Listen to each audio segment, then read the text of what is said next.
Thank you for coming today. I'm Brent Boyer. I'm the Director of Disability Services for Students, or DSS. And we have three of my staff, or two more of my staff here today, and I'm going to let them introduce themselves. Hi, Heather. My name's Christy Giambastiani. I'm a Senior Disability Management Advisor at DSS. So I work one-on-one with students to help them get set up for services and help them navigate whatever accommodations that they're authorized for. And we also provide academic advising too, which Brent will talk about all of our services. So thanks for coming. Hi, Heather. My name is Jenna Baxter. I'm one of the newer disability management advisors that just joined the DSS team. I assist everyone else. Like Christy says, we assist students academic advising and also just providing resources for students throughout their time at SSU. Thanks for joining us, Heather. And today we'll do a we'll do a PowerPoint presentation. But if you have questions anytime throughout, just open up the chat and indicate what your questions are, and we'll read those as we're going along and just answer any questions that you might have. Okay. Let me share my screen here. Okay.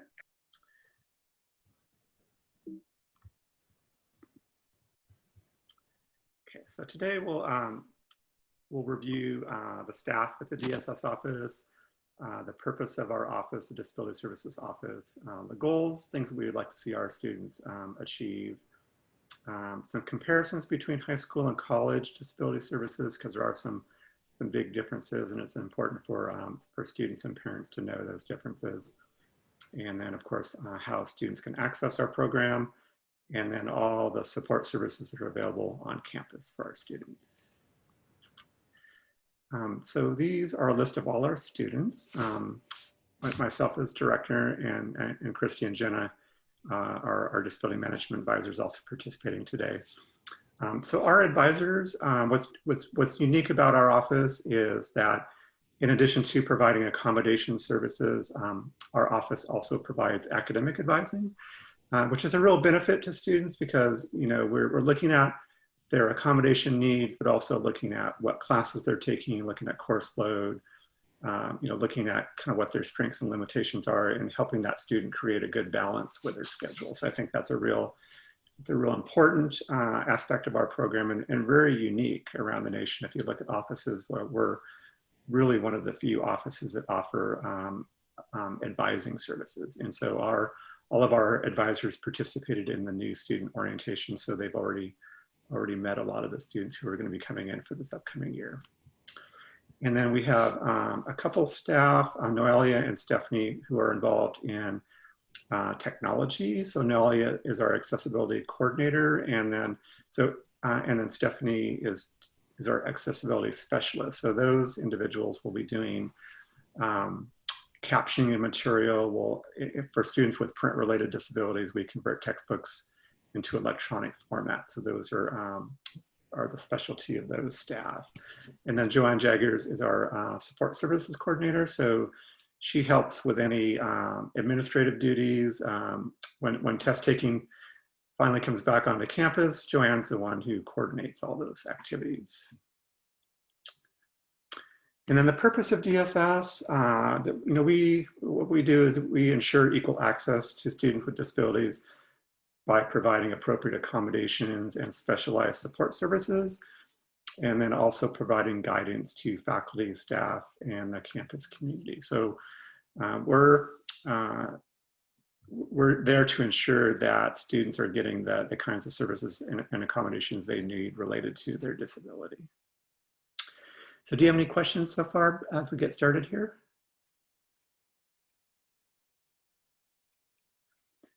If so, just go ahead and add those into the chat, and we'll address those as we're going along.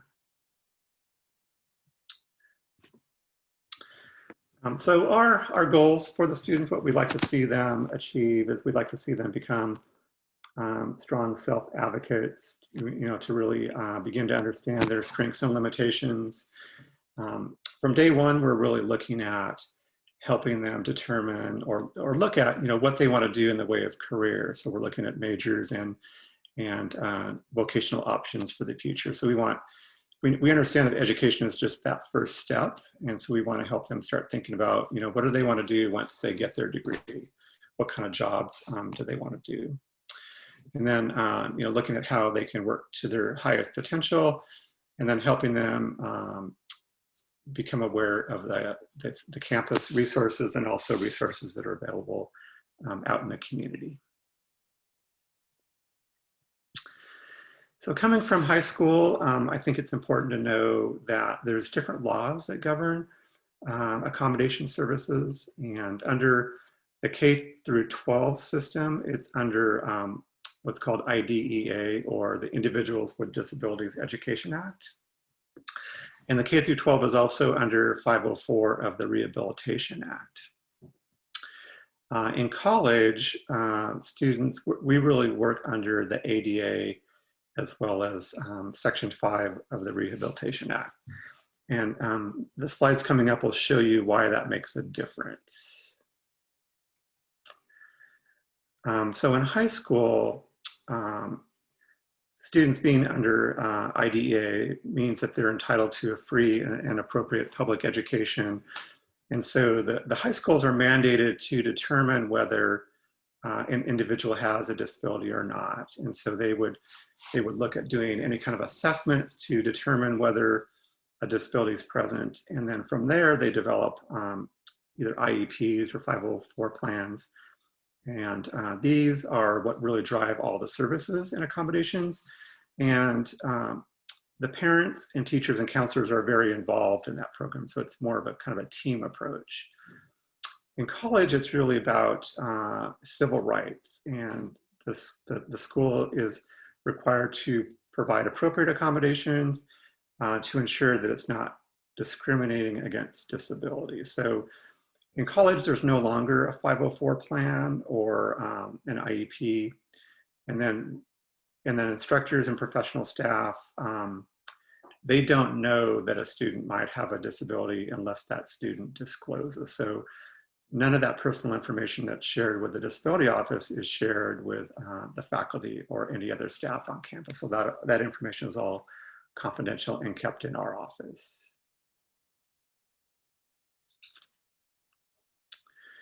And then looking at who's responsible, again, in high school, the teachers or the parents are the one who initiate these services. And depending on the student and the campus, it just depends on how involved the students really are in that educational plan. In college, the students are the ones who need to initiate services rather than parents. Students don't have to disclose that they have a disability, but they do need to contact disability services if they want to receive accommodations in the college environment. So that 504 IEP again doesn't just automatically transfer over to the college. So students have to initiate and request services through our office. And oftentimes we'll receive information from parents because parents are trying to get their students involved in our program. And so we will respond, but we generally respond back to the student to let them know that we've received that information and prompt them to complete the following steps to get registered with our office. And I'll go over those in just a moment here.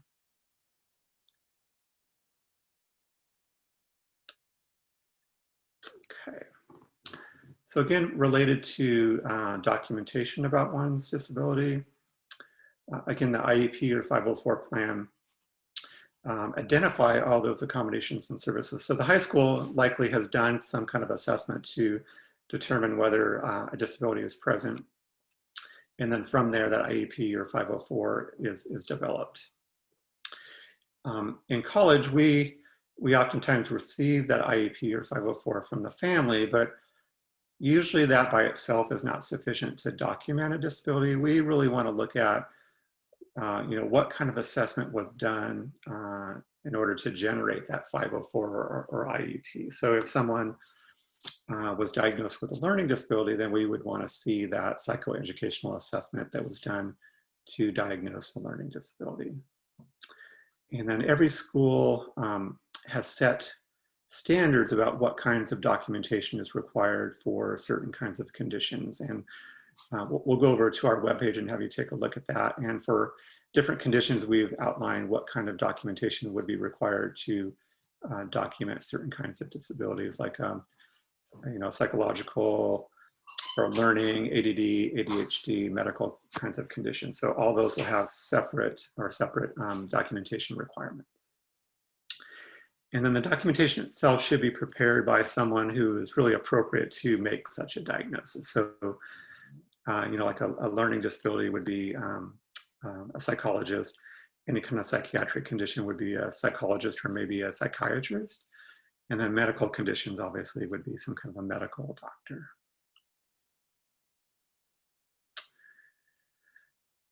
And then related to accommodations, again, high schools, it kind of depends on the school and how those accommodations are provided. And sometimes modifications are made in high school where students don't have to necessarily meet the same requirements as someone else who doesn't have an accommodation. So oftentimes you see schools really kind of guaranteeing success by modifying the curriculum.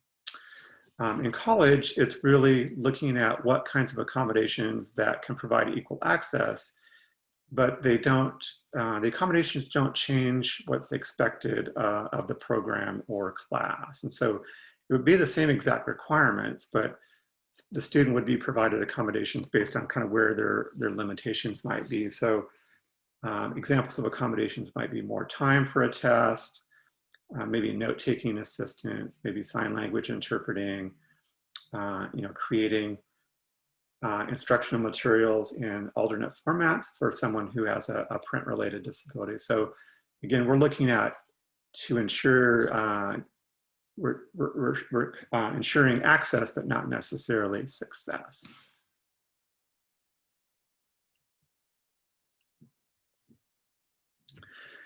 And then in high school, again, the 504 or IEP is going to dictate what kinds of accommodations are made. And some of those are oftentimes done maybe informally with teachers.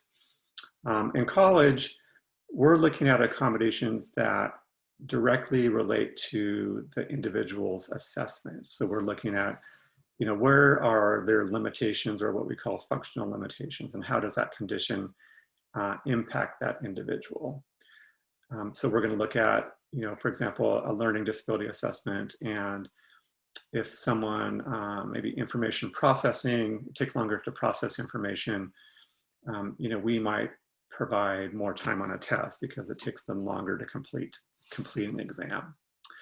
So we would look at that assessment, we would meet with the student, and then we would give the student an accommodation that outlines exactly what those accommodations are for each class. And then that student is going to provide that accommodation letter to the instructor, so the instructor knows exactly what accommodations to provide. And with our move to remote education, we're meeting with students through Zoom, and then we're generating that accommodation letter electronically. So we're actually sending that accommodation letter directly to the faculty, and then we copy the student. So both the faculty and the student have that letter right in front of them. So we're no longer providing or requiring the student to provide it to them in person, but providing it to the faculty member electronically. Okay. And then the kinds of services that we provide, it's really based on individual needs. So we look at the assessment, and it's going to be different from one student to the next, even though individuals might have a similar or the same diagnosis. Their limitations are going to be different. So accommodations may vary from one person to the next. But generally, what we provide what's called disability management advising, and that would be our one-to-one advising with students. So again, we're looking at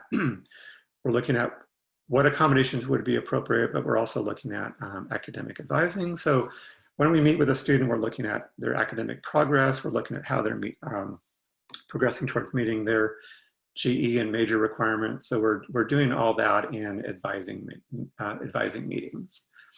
Other kinds of accommodations might be related to test taking.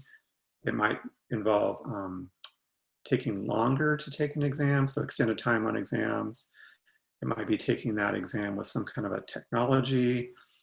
It may be, taking the test in a quieter area. It also might be for someone who has challenges listening to lecture and then also getting notes down at the same time. We might provide some kind of a note-taking assistance. For captioning media, someone who has a hearing-related condition, then we would ensure that any captioning or any media that's used in classes would be captioned. For deaf students, we would use interpreting services, and then any kind of assistive technology or alternate media. So again, students with print-related disabilities, we can change their instructional materials into electronic formats so they can see as well as hear that information. Okay, additional support at Sonoma State, there's a program called United for Success, and that is it's a federal grant, and they provide services to students who are low income, first generation, or someone registered with our office. And so students only have to meet one of those 3 criteria. So being registered with us qualifies the student for that individualized assistance from United for Success. And that's a program that our students use very frequently. So again, assistance in writing, math, and study skills. There's also a program, Learning and Academic Resource Center, or LARC, and we have tutoring available. There's a writing center. There's something called supplemental instruction, where students can actually sign up for an extra unit and get tutoring in certain classes. And when students are registering for those classes, they can see that option for some classes to add supplemental instruction. And then there's also the advising and career services, counseling and psychological services, the writing center, and also we have a 24-hour lab. And of course, these things are all going to be offered remotely this upcoming semester. Christy and Jenna, do you have anything to add so far? Nope. Yep, everything's good. Any questions? None that have come through the chat.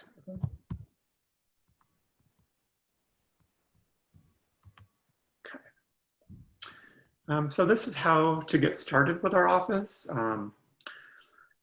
Step 1 is to provide documentation, and the purpose of that is to verify someone's eligibility for accommodations.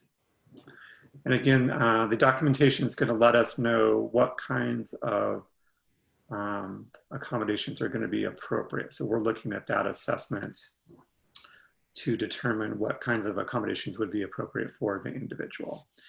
And again, as I noted before, the IEP or 504, that can usually supplement the accepted disability documentation, but usually it's not enough by itself to document a disability. We're gonna want to know kind of what led up to that IEP or 504 plan. So again, some kind of medical documentation or maybe a psychoeducational assessment that was done to generate the IEP. The second step, and sometimes individuals do, 1 or 2 can be really interchanged. The student intake form or information form is really just a form to let us know more about yourself, the impact of the condition, kind of accommodation history, what kind of accommodations have been provided in the past, and what kind of accommodations you're requesting for this upcoming semester. And that can be provided either directly online, or that information can be faxed to us. Back to the documentation. Let's see here. You can provide that information either by fax, or you can contact our office and we'll provide you a secure way of providing that information to us through a program it's called Move It. But our fax system is also secure. But we're not on campus each day and just really periodically. So sending it by mail, we don't want people to send by mail right now because we don't have access to the campus to receive that information. And then the third step is after we've received that intake information and the documentation, we're going to be following back up with that student to ask them to set up their intake appointment or appointment to get started with us. And once you've been prompted by email to do that, you can give us a call, and our number is included here to set up that appointment. So usually this is a good time to do that. So if students have already turned in their documentation intake form, we want to get those intake appointments get those going before classes start. But the first few weeks are really busy with appointments, so we'll be doing that as students are also taking classes. Okay. Again, just a quick summary that students must self-identify to DSS that they are requesting services. They should provide current documentation that meets our guidelines, and then we're going to be working with a student to provide those accommodations. And the accommodations are going to provide equal access, but they don't lower the academic standards or requirements of the classes. And then we just really encourage students to continue to work with DSS with academic planning and reviewing those accommodations. It's really a fluid process, so we want to make sure that students are getting accommodations that really are meeting their needs.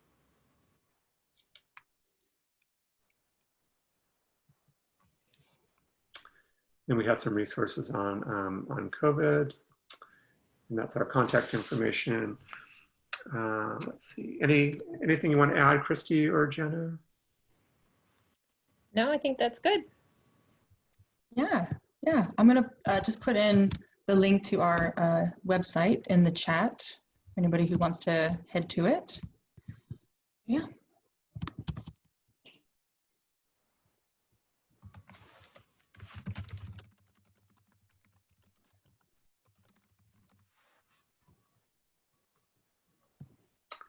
Okay, any questions that we can answer for you?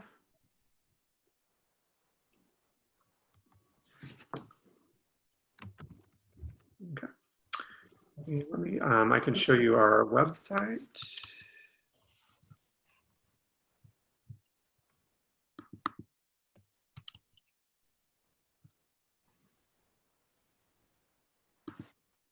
I guess I would just add to that, Brent obviously touched on that, we, like everyone else in the world, is remote, but that, services really aren't any different. We've just, adapted everything we're doing for a remote environment. So students should still have everything they need, and just encourage students to reach out to us if they're having any difficulties at all.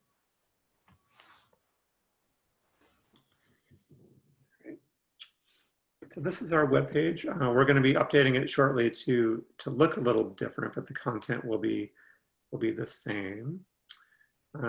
There's a student section here. So just a review of the process for getting started with our office. They would just click on this here, and it goes through those steps on how to complete the intake process. Again, the intake form is usually just submitted online. That will go directly to us. And then we're going to change this so to indicate that information would not be sent by mail at this time. And then I talked about different kinds of conditions and the documentation that's required for those conditions. And so you can kind of look through those different conditions and see what kind of documentation would be appropriate.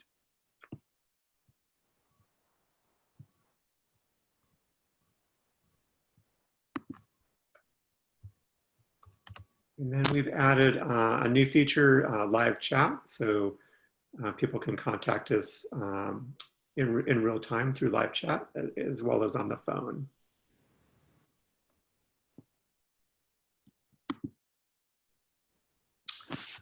Can I ask a question? I had heard about a service called Read and Write that all students on campus can utilize. What exactly is that feature, and how can they use it? Christy, you want to address that? Yeah, so yeah, that's a great question. So the campus does have a software program called Read and Write, like you said, which everyone can access. So it isn't just for students with disabilities, but it certainly is a program that helps everyone, including students with disabilities. And there's many tools within that program, but one of the main functions that it does is it is able to have an audio and visual component with what you're doing. So if you have a digital version of a handout or a textbook, Read and Write would allow you to actually listen to that as well as being able to read it. And then there's other tools within the program like highlighting and different things like that that can help the student to get lots of different input to be able to comprehend better and quicker, and it just helps students to kind of retain information, especially for students with disabilities as well. So if students need assistance with that, we cover it during a student's intake as well. But we can work with students, one-on-one to help navigate through accessing that free software that all students have access to. Perfect, thank you. Anything to add, Jenna? There's also a on our how-to page. Sorry, my dog. There is there's a how-to for Read and Write. So if you are interested, you can go onto our website and just take a look at it yourself. Thank you. Okay, if there aren't any questions, I think we'll go ahead and end today's session. If anything comes up, feel free to contact us by phone or email, and we'll get back to you as soon as we can. All right, thank you so much to everyone who joined us today, and thank you for your presentation, Brent, Christy, and Jenna. Really appreciate it, so thank you. Thanks so much. Thank you. Thanks, everyone.